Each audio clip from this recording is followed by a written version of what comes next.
আজি ৰাতিপুৱা আমি 7মান বজাত এটা খবৰ পালোঁ যে গুৱাহাটীৰ পৰা এখন ট্ৰাক অভিমুখে আহি আছে।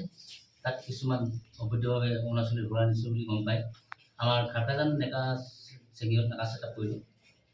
প্ৰায় 7:30মান বজাত এখন ট্ৰাক NL 01 AC 4665 সেইখন আমি ৰাখোঁ। ৰাখি তাত চাৰ্জ কৰি আমি চাওঁ, তাত আলু আৰু পিঁয়াজ লোডৰ তলত আলু পিঁয়াজৰ তলত আমি অৰুণাচলী ঘোঁৰা জব্দ কৰিবলৈ সক্ষম।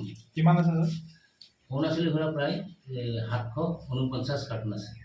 আমি জানিব পাৰিছোঁ গুৱাহাটী কোনোবা পাৰ্কিং এটাৰ পৰা লুট কৰা বুলি গাড়ী আমি এতিয়া বৰ্তমান তেওঁ কথা সোধপোছ কৰিছিলোঁ। সোধপোছত তেওঁ কৈছে যে গুৱাহাটী লখৰাৰ এটা পাৰ্কিঙৰ স্থানৰ পৰা তেখেতে এই ঘোঁৰাখিনি লুট কৰিছে। কাৰোবাক আটক কৰিবলৈ কৈছে? এজন আটক কৰিছোঁ, তেখেতৰ নাম হৈছে আশ্ৰাফী ৰায়। ঘোঁৰাখিনি ছাৰ মূল্য কিমান হ'ব পাৰে? জানিব মানে ঘোঁৰাখিনিৰ মূল্য প্ৰায় 17 লাখ মান টকা। ছাৰ ক'লৈ গৈ আছিল?